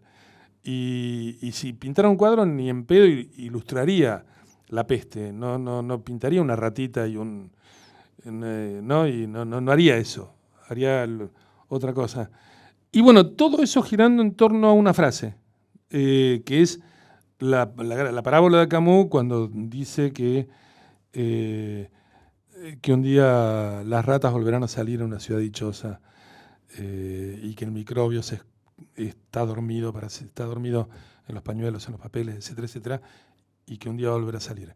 Cuando yo quise hacer La Peste fue en los comienzos de los 90, había arrancado el menemismo, había caído el muro de Berlín en el planeta, en el mundo había pasado eso. El mundo estaba en un momento particularmente estúpido. Apareció el japonés ese que hablaba del fin de la historia. Todavía no había empezado la guerra en los Balcanes, entonces los europeos estaban como sonsos. Era como un momento donde no veían lo que les estaba pasando realmente. Yo fui con La Peste a Venecia y una periodista me dijo, ¿pueden ser otra película política? Yo le dije, ¿por qué? Me dice, ¿no se podría dedicar a otra cosa? Y yo le dije, ¿cómo a la ecología? Me dijo. Y yo dije, juro, estas cosas pasaban así en Europa y creían realmente que eso era así, digamos. Después empezó la guerra en los Balcanes, se hizo mierda todo, digamos, se cayó todo como un piano, pero hubo un momento donde el mundo estaba particularmente estúpido. Y en Argentina teníamos el menemismo. Yo, cuando empezó el menemismo, empezó Cavallo y empezó Menem con el grupo ese de Bunge y Born, que eran sus primeros ministros de Economía y toda esa cosa, dije, cagamos, todo de nuevo, digamos. Y de esa sensación de todo de nuevo, lo que se había terminado muy pocos años antes, se había terminado en el 83 con los milicos y Martínez de Oz y las teorías económicas que nos habían llevado a la mierda, digamos. Cuando todo eso había pasado, 7 años después viene Menem y empieza de nuevo, digamos. No se había ido del todo ni siquiera ante el alfonsinismo, pero Menem francamente dice, vamos de nuevo, ¿no? Y viene otra mano igual y peor, digamos, sin los milicos, pero igual o peor que lo que trajo los milicos. Y ahí me hizo clic algo que mi generación leyó de pendejos. Leímos a los 20, 21, leíamos, aunque les parezca mentira, yo leí La náusea de Sartre, lo primero que leí del existencialismo, con un profesor de castellano en el Liceo Naval, en Río Santiago, leí La náusea. Y estas cosas pasaban. Y leí Camus a los 20. Y ese recuerdo de decir, hay un tipo que esto lo dijo clarito, y volví a La Peste, lo leí y dije, clarito, es esto. Y entonces, en un momento, cuando mi agente me dijo, ¿qué película quiere hacer? Yo dije, yo quiero hacer esto. Porque me parecía clarito. Y creo que me adelanté, que me apuré. Creo que La Peste la tenía que haber filmado unos años después. El sentido de La Peste es mayor ahora que el que era en ese momento. Pero creo que eso es lo que pasa. Digamos, esa es la relación con un material. Te puedo contar de Gringo, te puedo contar de otros materiales, pero adaptar es cuando vos sentís que hay algo que toca algo que vos querrías decir y que está bien dicho. Y vos decís, con esto yo puedo decir lo que quiero decir y lo que tengo que hacer es, francamente, cagarme en el autor con todo respeto.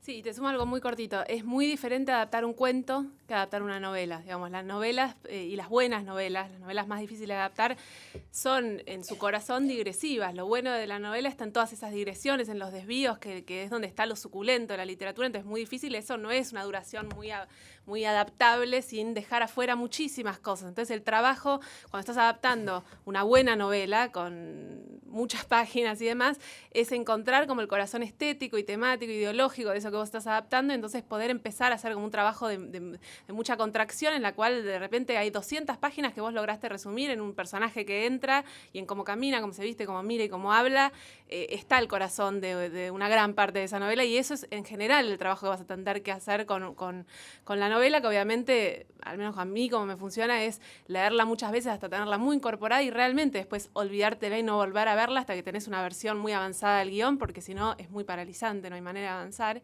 Y con los cuentos, que a veces son una duración más fácil de adaptar a una película, aunque sea un cuento muy breve, no importa de cuántas páginas, igual hay todo un trabajo para hacer, porque en general el cuento en la literatura, salvo los cuentos largos o las novelas muy cortas, trabajan como con un efecto único, con el golpe, con el timonazo al final, con lo que se llama el efecto único. Y la película no trabaja únicamente con el efecto único, trabaja con otro tipo de desvíos en su estructura dramática, por más estructura o no que tenga, pero es otro el trabajo. Entonces es bien diferente el trabajo de adaptación cuando te encontrás con un cuento que te propone un laburo, que es como empezar a completar, a complejizar y a profundizar, y con una novela que es más bien empezar como a desmalezar y demás, y a encontrar cuál es el corazón estético de eso que vos estás contando, ¿no? Entonces eso es muy distinto. ¿Puedo hacer la última película? La última película. Sí, podés hacer. ¡Qué buen una lapsus! película. ¡Qué lindo lapsus! ¿Ven cómo viene? ¡Qué lindo lapsus!